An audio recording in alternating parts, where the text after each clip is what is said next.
A lot of it, some of them in particular, like IV antibiotics for 30 days, was almost like chemo, where like it killed the parasite that we were targeting, but it killed my body in the process. I would say everything that I did either made me worse, didn't make much of a difference, and then there was just really like one or two things, like cavitation surgery, and then later.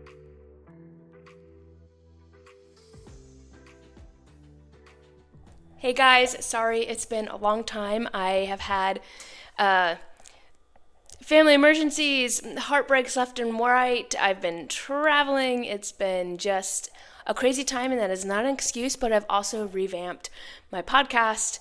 And so it is now called Faith, Fitness, and Chronic Illness, and that's pretty much what we're going to be talking about, and what I have been talking about through my podcast. So I thought it fit better. It's a little bit more upbeat, and I'm really excited to just continue this journey with podcasting and YouTube. So I have had this video sitting on my laptop for over a month now, and I am super excited to share this all with you. I had the privilege of interviewing Jake Mayers. Jake Mayers is a chronic illness support professional. He helps individuals with Lyme and other chronic health conditions find purpose, joy, and help navigate through the challenges of what it's like to go through literally the trenches of hell dealing with health issues. Jake has 17 years plus of experience navigating his personal chronic health journey. He shares tools and tips, and even shares a little bit about his faith and how he has been able to overcome his chronic illness and live a wonderful, abundant life. Thank you guys for waiting, and I really appreciate you guys. Please like, share, subscribe, share to a friend to encourage them if they're struggling with chronic illness.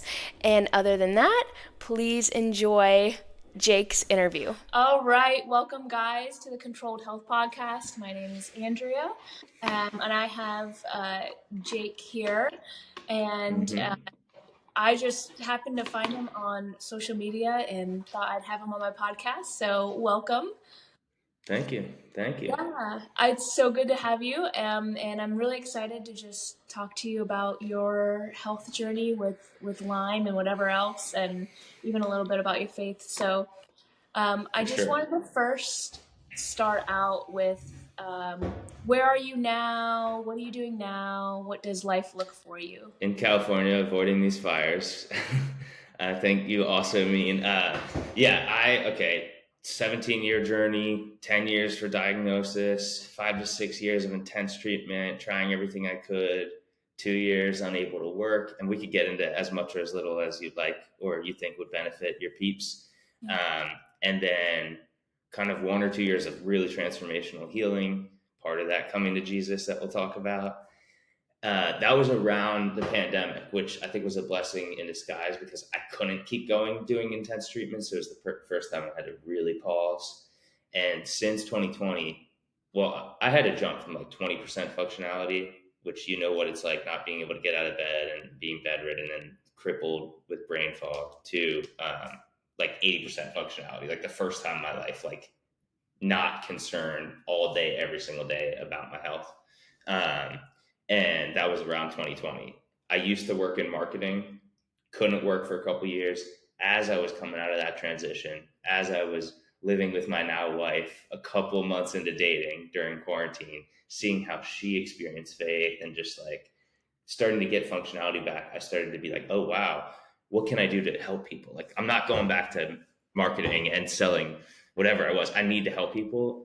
I didn't think coaching was like a viable career option until I started networking and looking at programs, and then realized, wow, you can really impact people through this stuff, and you can, make a difference. And I trained as a coach. So in late 2020, early 2021, I launched my own business to help people mainly regain control of their health in the face of Lyme disease and other chronic illnesses. And I've been doing it ever since and sustained that 80% functionality. And since 2020, 21, I've continued to get a little bit more. I'd say I'm like up to 90. And just beyond grateful to be living this life. Married, dog, running my business full time, able to exercise every day, which there was a point I couldn't even walk. and just able to impact people every day. And I love it. Yeah. Yeah, it's like I wouldn't wish like that upon my worst enemy, like what we went through, but Right. at the same time, I have so much compassion and gratitude for where I am Mm. now because of what I went through. And so let's talk a little bit about just kind of like your journey of maybe like when your first symptoms started and what that looked like. Yeah. Well, real quick, I'll just say to what you said, like, because I say a similar thing often where I say that I wouldn't change this for anything, and then I'm actually grateful for the experience. It seems insane, but like you said, I wouldn't have the compassion, the empathy I do. I wouldn't be here in a place where I can use this pain to help other people if I hadn't endured this. And I heard on one of the episodes I was listening from, you mentioned one scripture that was talking about, um, well, you said how much Jesus had struggled and that we're meant to struggle and that it forms us, and shapes us. And so, yes to all of that. And then what was the actual question? It was something about when my symptoms started, Yeah, right? yeah. What, like, how old were you? What did that look like? Like, for me, for example, I started getting like Hmm. pain and fatigue when I was like 8 or 9. But even before that, I had like chronic nosebleeds, just symptoms that were pushed under the rug. Yeah. So yeah, what was that like for you? It was when I was 15. Up until then, no noteworthy health issues. Three things happened that year. I was fortunate enough to go to India, which was amazing, but I think it destroyed my microbiome. It's still never healed from that. I got a bacterial gut infection and it Mm. tanked my immune system. I suffered a concussion snowboarding, which tanked my immune system and created another weakness in my body. And then by that spring, I was hospitalized. They said it was viral meningitis. That's all that happened when I was 15, and for the next 10 years, it was acute, chronic illnesses in and out of hospitals, and doctors just telling me you're fine, just like so many of us deal with.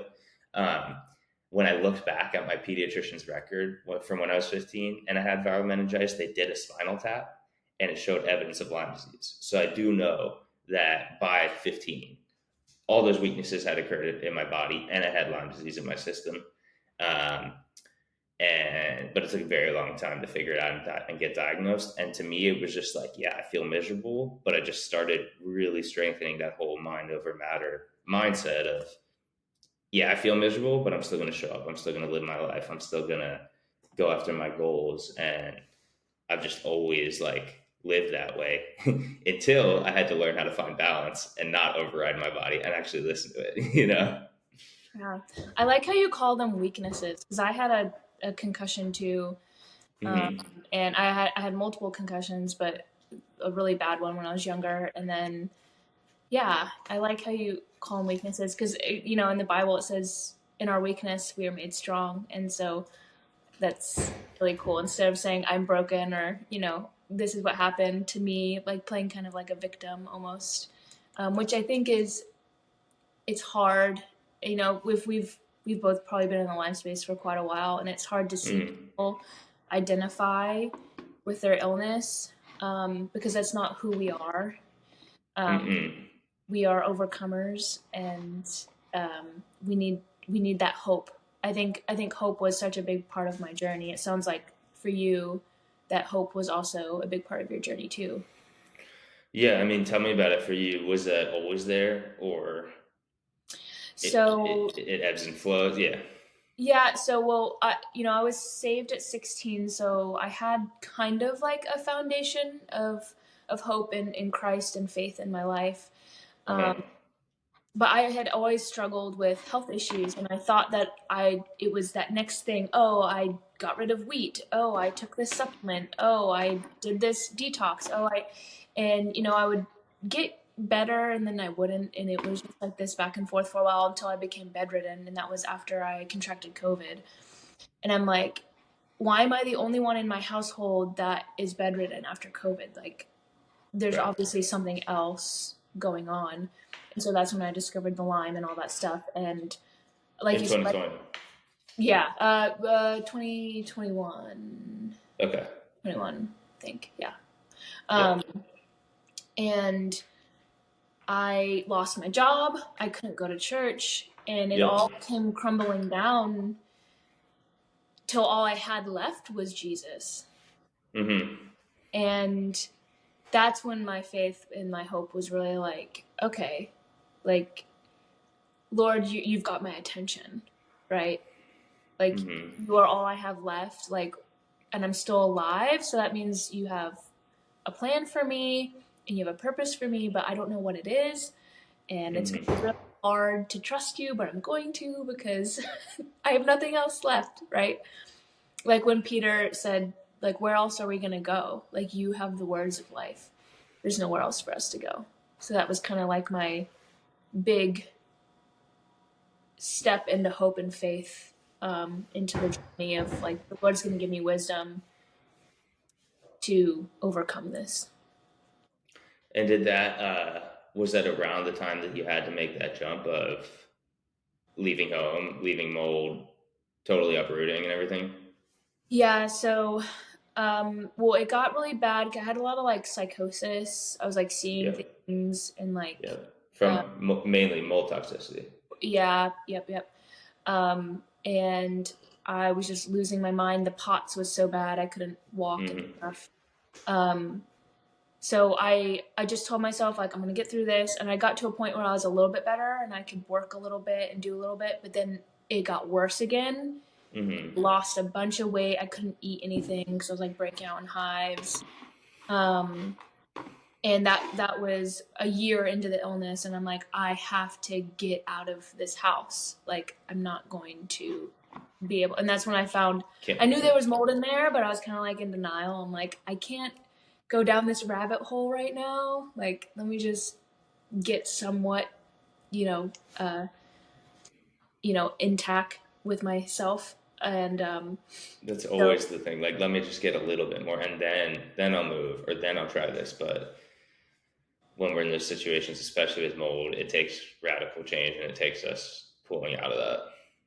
yeah, I had it. I was at a like a Whole Foods, but it was like a local Whole Foods. It wasn't like the chain, and I was like talking to this guy outside who he lived in like a camper, and I was like telling him all my stuff, and he's like, "You're living in mold," and I'm like, "Well, I know," but he's like, "No, get out now, like now."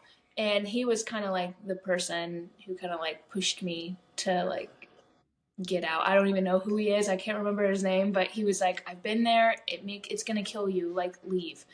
And so I was like looking around, and the only people who offered me a place to stay was up here in North Carolina. So I said, Mm-hmm. all right, I'm out. Let's go. Yep. Yeah.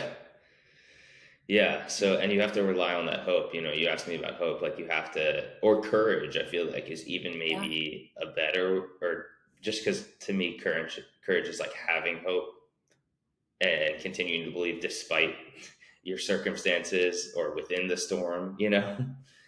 Well, and a big thing for me, because, I had my face planted in my Bible during that time, which is, Mm-hmm. I feel like our face should always be planted in our Bible. It seems when things get better, we kind of don't depend Right. on God as much.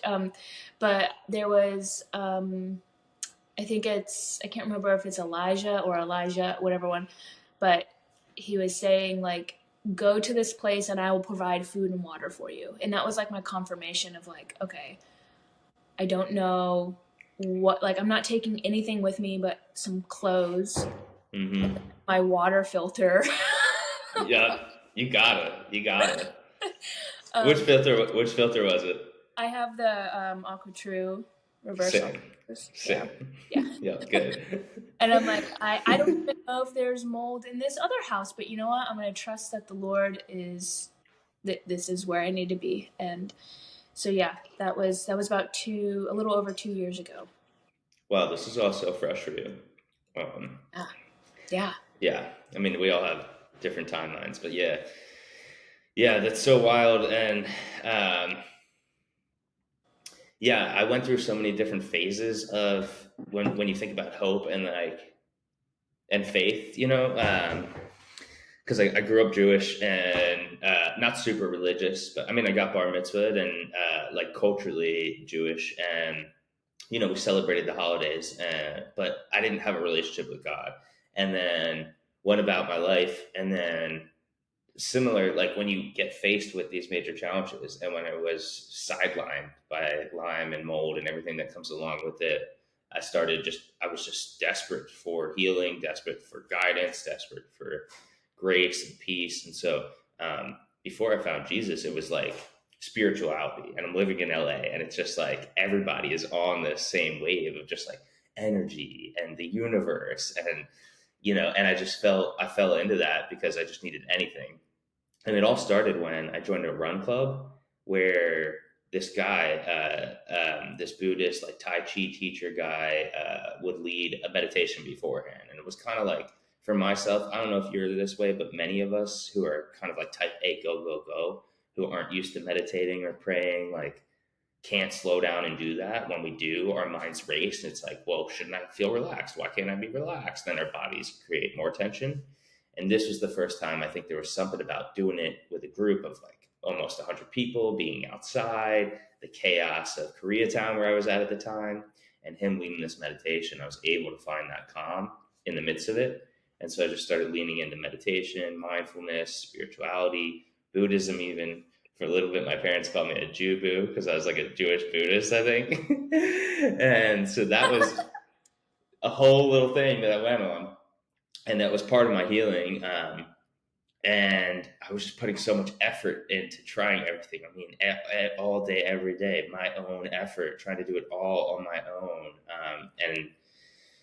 And met my wife, and was very open with her. Hey, this is where I'm at. And I've never had anybody respond like she did, where she's just like, all right, yeah, so like that's not who you are. It's just something you're dealing with. Saw right through it for who I truly am. And 3 months into dating is when quarantine hit, and we were just like, all right, yeah, let's quarantine together, And so moving in, and that was one of the lowest points I had, especially from a neuro, like brain function standpoint. Like most of the day, not able to communicate or hold a conversation or focus, and but I just noticed how she was living, and she was just had this peace and this like aura of her that I was just like, what is this? And she was the first one that even explained to me, like, um, Father, like God, Jesus, and the Holy Spirit, and that all three of them exist and like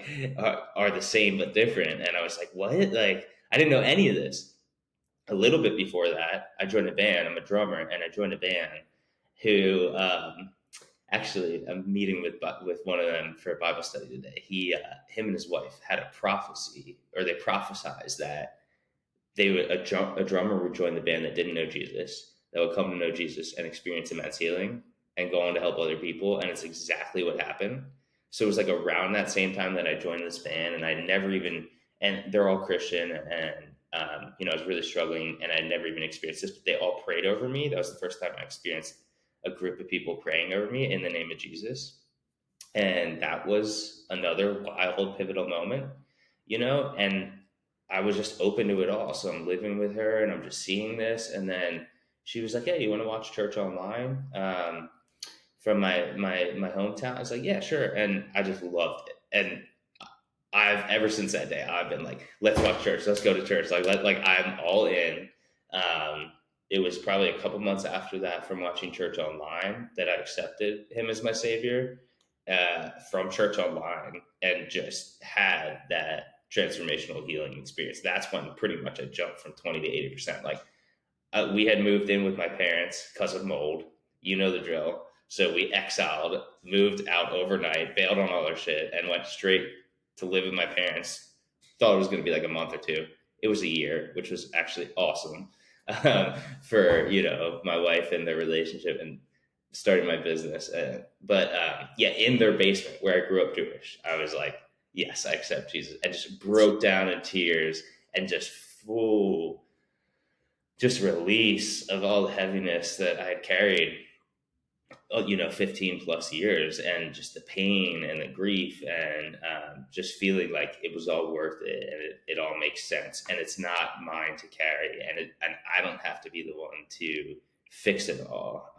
I can surrender it all. And yeah, so that was wild. And before I even started experiencing church in person, which when I finally did that, hit on an even deeper level and made me be even more all in, and joined the worship team. The pastor at that church ended up marrying us, and ever since I've just been like hungry for it, and it was an undeniable transformation and presence that you know I'm so grateful to have experienced and want to just learn more about, and lean into.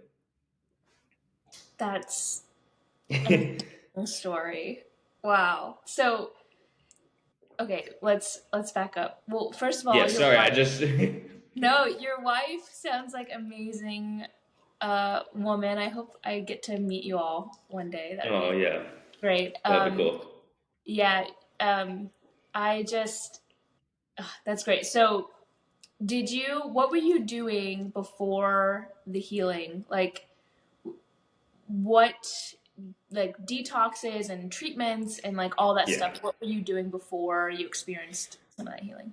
all of the things I could. It's easier to think of maybe like the two or three things that I didn't do, which was like bee venom therapy. I didn't get to that, and meth blue. And besides that, I feel like I've done every potential Lyme treatment out there. I was fortunate enough to have resources, which many people are not. So I was able to pay for treatments. Many people cannot do that, and I was able to go to a clinic in Switzerland. Um, and Germany, I had cavitation surgery. Cavitation surgery is one of the most pivotal things. I tried just about every antibiotic and IV antibiotic, had a PICC line, parasite treatments, herbal protocols, lots of detoxing, infrared sauna, colonics, foot baths, everything, lymphatic drainage, IgG. I mean, the list goes on. It's crazy. And a lot of it was making me more sick. A lot of it, some of them in particular, like IV antibiotics for 30 days, was almost like chemo, where like it killed the parasite that we were targeting, but it killed my body in the process. I would say everything that I did either made me worse, didn't make much of a difference, and then there was just really like one or two things like cavitation surgery, and then later on stem cells and exosomes that have had pivotal kind of impacts. Other than that, nothing seemed to really work, and it seemed to make me worse. And after getting saved, pretty much stopped everything. Like, pretty much went from doing just about everything there is out there in the world to try to heal to like pretty much nothing. Like, I take some supplements. I have a couple baseline prescriptions I'm on, like LDN, which many of us use, and I do stem cells if I can, once or twice a year, and that's it. Like since I've been saved and since like 2020, that's pretty much all I've done in terms of treatment, and I'm the best I've ever been. So I want to back up with the cavitations because that's something I want to look into. Where did you go for that? I went to a place in Germany called Swiss Bio. Any biological dentist who you would see in the States or abroad is pretty much trained by these people there. I don't want to list like specific names, but there's kind of like a grandfather of this lineage of dentistry and approach to healing. And, so they all are kind of connected to that if you find the right biological dentist who can do it. Because a lot of people, because it's so freaking expensive, Yeah. choose to find a cheaper option, maybe here in the States or and then they have it done, but then you have to have it redone. Uh, so it ends up being twice as expensive, you know. But yeah, I had it done at Swiss Bio, and I'm happy to give you more info or connect you to them or anyone who's interested. It was an amazing experience, but I have since found one dentist in particular in the States that I feel confident can do it here and has done it on a couple of my clients. So Yeah, there's you're probably familiar with Dr. Pompa, but he has like a list mm-hmm. of different dentists, and then I see a biological dentist, but he doesn't specialize in cavitations, and Sure. he referred me to one in Tennessee and then one in South Carolina. I just haven't, like you said, it's expensive, and I'm Yeah. trying to save up to do that because I think that's a real problem with me because I had my wisdom Mm. teeth out, and after that I started to get pretty sick, and they like messed What up. they messed up one of my tooth. They like left some, and it was a mess. Um, and Which would be one thing for somebody who hasn't been exposed to mold or Lyme, right? But right, once that happens, it's a different story. Yeah, yeah, yeah, yeah. So yeah. I'm I want to encourage you to do it. I know it is expensive. It's a game because those toxins are hiding in your jawbone right now, constantly being released. And it was just like no matter what I was doing, and I was doing a lot of mindfulness, like I said, and healing and affirmations, and trying to tell my body that I could heal. It wasn't until I woke up from that surgery that was the first time that my body believed it. I was like, I'm not there yet, but it was the first time my body was like, okay, we are gonna get there. This is possible. Um, and that's because I think this constant release of toxins, and it was a tangible roadblock removed. So much of this is invisible, but I saw, and I think I still have, the little bits of broken bone and pathogen like in a little vial that they pulled out of my jaw. And it was like, that was in my body, and now it's not. you know? Um, yeah, we could talk more offline too if you want. yeah, Yeah, yeah, definitely. We'll stay in touch and email each other about stuff like that because I definitely I need that for sure. Um, it's worth it. It's worth it. yeah, and I try to express even with like my, we both work with clients now, and I Hmm. I just express how important it is for our dental health. Yeah.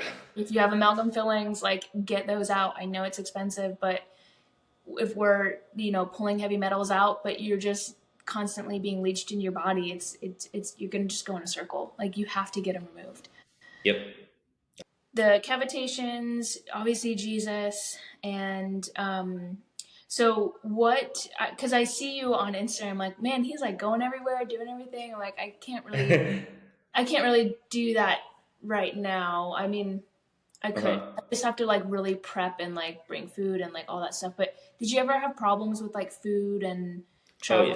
stuff like that? Yeah. Oh yeah. Back to my wife in the early days, like when we first started dating, and she would come to my shows as a drummer. Like the first time we ever met in person was at one of my shows. It was, like I put all this energy out, I'm playing drum, and then complete crash. And like I would need food immediately, and I would have to meal prep everything and have all this food in my car. And I just have lots of memories of us like just sitting in the trunk of my car, like me just like shaking, barely functioning, and just trying to get a little food in me so I could like focus for a second. Um, yeah, I mean, I don't talk about the nutrition piece very often, but it is so important. And now I'm having brain fog because I'm like, where do I even start with this? It's been such a journey, and it's just like, this is just where I'm at. I'm used to eating clean and understanding labels and pretty much only eating whole food, single ingredients, and lots of clean protein. And, but it took a long time to get there, I guess. And like, it's, if you don't know this stuff, you don't know it. A lot of people are becoming more hip to it and more aware, and it's becoming more and more obvious how important this stuff is. Um, but it's crucial. At the same time, I'm in a place right now because, like you said, you see me going around. Last night we went out and got tapas, and like I'm in a place now. I'm so grateful that I could pretty much eat whatever I want. But at the same time, it's like an 80-20. Like 80, whenever I can, and I'm controlling what I eat, which is hopefully a majority of the time, it's super clean, and no gluten and corn, sugar, or anything processed. And um, yeah, and healthy oils and fats and good protein and vegetables and lots of sweet potato. And yeah, it's really, really important. It's like you were like, okay, what, Jesus, cavitation. I think you were kind of recapping some of the things that made a big difference. Mhm. So much of it is like mindset and letting go of the person that you were before all this to create room for what's new. And that is an overarching theme that then ladders down into all of your habits and actions. And eating is just one of those. And um, how you interact with food, how you cook, how you get your food, how you consume it is all an opportunity to heal, and to kind of move towards the direction you want to move. But in order to do that, you got to let go of the old, which can be hard. Yeah, when I was having all those reactions, my friend who had Lyme disease, she's like, you have to go carnivore. It's not Hmm. forever, just do it. And I did, and I mean that was a huge pivotal point in in me Good. getting like my strength back and stuff because I Yeah. wasn't eating. So it was like I went from like eating cauliflower to like eating steak every day. So Yeah. um, I got a lot of my strength back, and so that was awesome. And I just saw how important like meat, like good quality protein and stuff was, and so that's I still follow that path, and I still get people, they're like, oh, don't you feel better, like aren't you gonna eat this cookie? And I'm like, no, like I just, it's not like, it's been 4 years, like I don't desire the cookie anymore, where old me would have been like, yeah, let Yeah. me, because I would still, before I got really sick, I would still eat stuff that didn't make me feel good because I wanted Yeah. to like my pleasures, and I wanted to feel like I fit Right. in A whatever. moment of relief and normalcy. Yeah. Which I do crave that, but I do go out to restaurants. Like I went out last night, and I just sat there and enjoyed everybody's company. Like I don't need to eat, um, but a lot of people feel bad for me, and I'm like, please don't feel bad for me. Like Yeah. this is just the way it is, and I feel like even if I wasn't sick, I'd probably be this way anyways, because I just care Hmm. about what I put in my body. Yeah. And that's one thing. Like I do need to get over though, like seed oils. That's kind of a big. It's tough. It is, because yeah, that's hard for me. But I take like digestive enzymes and binders and stuff. So I'm like, well, as long as like if I do have it, my body can fight it. And that's another thing. Like I need to tell, like we're resilient, Yeah. right? And I think that is a big thing that I had to overcome was, hey, I'm resilient. Like I can overcome this, because I was just like, I'm sick, I'm tired, I'm weak, I'm poor, I'm all these things. When it's like we were designed to be resilient and fight these infections and stuff like that.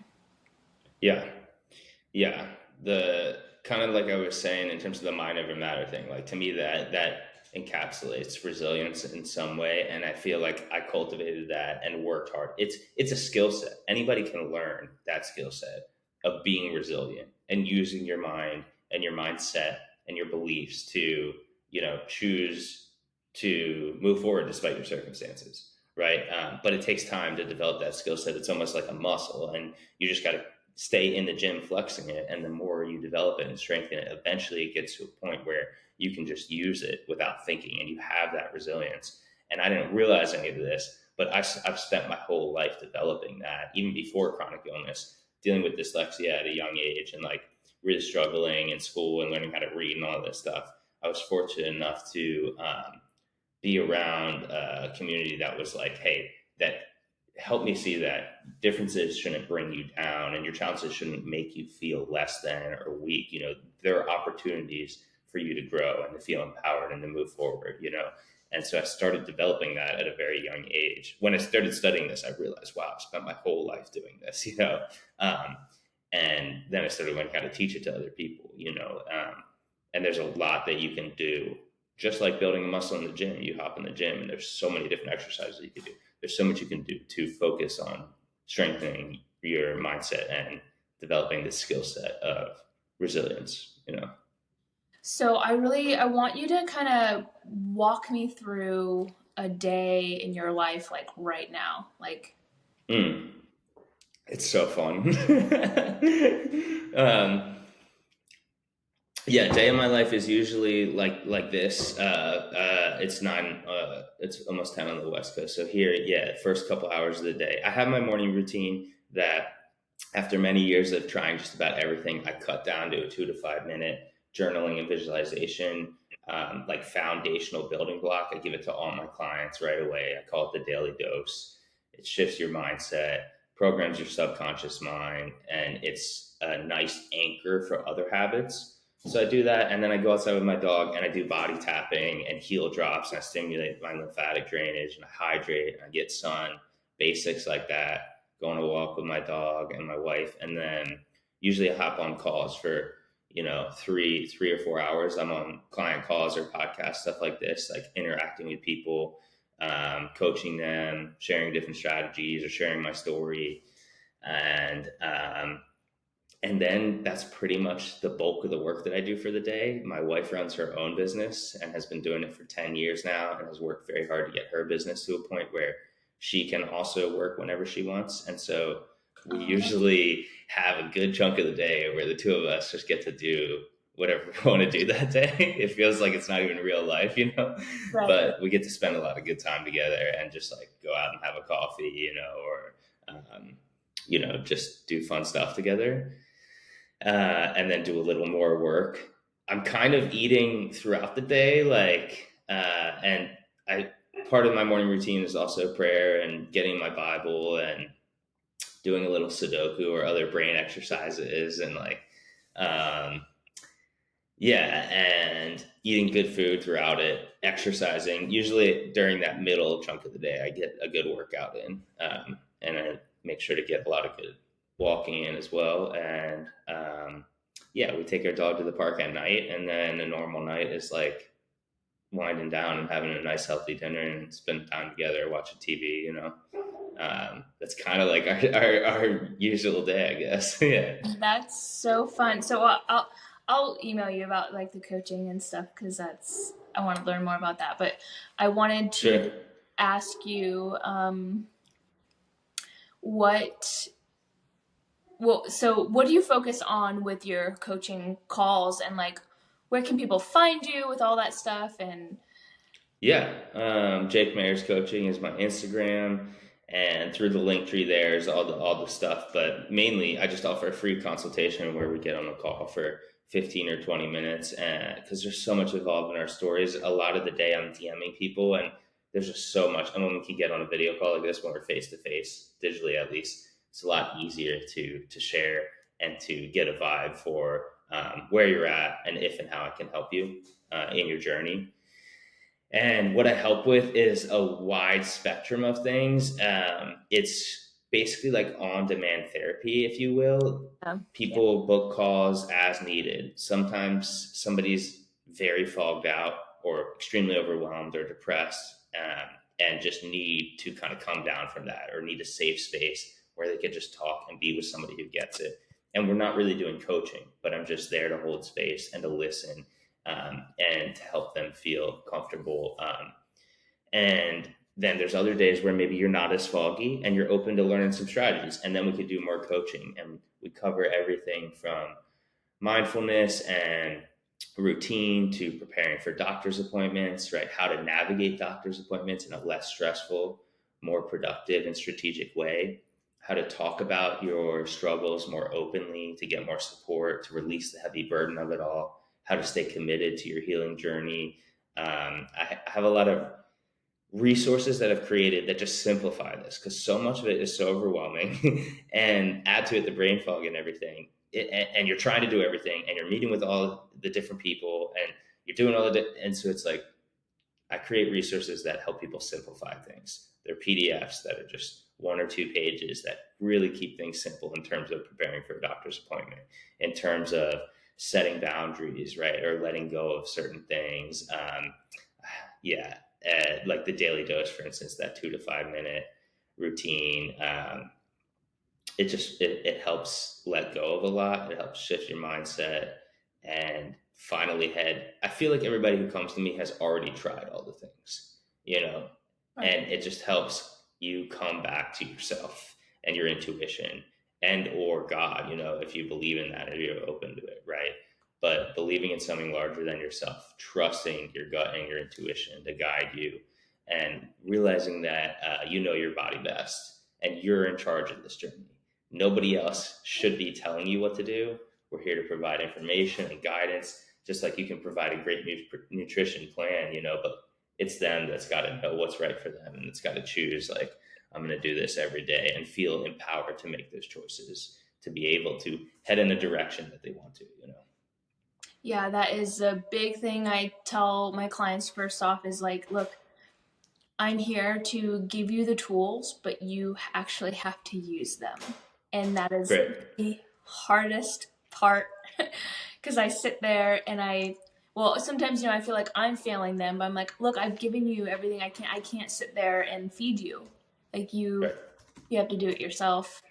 Yeah. And I can come up with strategies and I can help you out and I can troubleshoot these things, but ultimately at the end of the day, you are in control of your health and all those things. And that's why I love the name of my podcast, Controlled Health. I think we Mm-hmm. have some sort of responsibility when it comes to our health. Obviously, there are things out of our control, but ultimately, we can control what we put in our mouth. We can control where we live. We can do all these things. And so, what would one, like, out of everything throughout your health journey, what is like the most important thing that you would advise people to do to take back control of their health? Okay, this is such a good question, and my head went to kind of what I would usually do, and then it randomly jumped to joy. I'm just gonna go with that for a second. I don't think this is my usual answer, but I just feel it on my heart, and I just think it's so important to get in touch with some joy and purpose in your life and some playfulness, because those things remind us of being a child, remind us of our true selves, and strip away all these layers of chronic illness and everything. The short of it is mindset. Usually I would say mindset, and you can control your mindset. You can control what you're focusing on, your thoughts, your beliefs, your actions, your habits. Everything else is out of your control, right? So focusing on that is so powerful. Um, but as a subset of that is find a little happiness and joy and play in your life. And um, a lot of times that's hard because the things we used to do, like I heard in one of your episodes that you exercise, you work out, it sounded like there was a point where you couldn't do that. Same with me, right? Like, so then you feel like you can't experience that joy, but you can identify what drives your joy, not the actual activities, but what lie underneath them. And then you can apply those drivers to whatever your current circumstances are. So if you're listening to this and you can't work out, that's okay. But maybe while you're sitting in your chair, you could do a little qigong or tai chi, and you're still moving and breathing, and you're still experiencing a similar drive thing that can drive your joy and give you a moment of relief and presence and playfulness, and like not taking life too seriously, Yeah. And that's, I think, I don't know if you're familiar with Dan from Pain Free You. He's got like a YouTube Oh no. channel. He just came out with a book too. But I forgot the doctor, but the TMS, which is just like mind body, syndrome. But he came up with the term perceived danger pain or Mm-hmm. perceived danger response, and how these people with chronic illness, how we have to get into a state of feeling safe and joy and happiness. Mm-hmm. And when we're able to like kind of override those symptoms, our brain's like, hey, we're actually healing, we're actually okay, like we're actually going in the right direction. And you'll start to feel better and better and better and better as time goes on. Yeah, it's really important and often overlooked. A lot of people will look to treatments first, and you could do all the treatments in the world, but if you don't believe in something larger than yourself, if you don't believe in your ability to heal, and if you're not doing things every day that support that belief, it's going to be very difficult. It's all important though, because at the same time, I tried to sit there forever and just journal and meditate and tell myself I could heal, but there were certain treatments that needed to happen.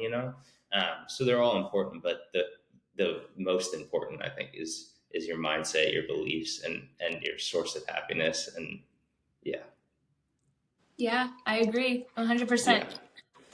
All right, Jake. Well, do you have anything else you want to say or anything else you want to tell our listeners? Just thank you for this opportunity. Thank you for yeah. Thank you for anyone who's listening, just for showing up today, and give yourself a little bit of grace and gratitude for listening to this, for caring about improving your health, for putting in the effort. Just know it's possible, and we're here cheering you on. Yes, thank you so much, Jake. And I hope that we stay in touch and hear from you soon. Okay? For sure. Sounds good. Thanks, Andrew.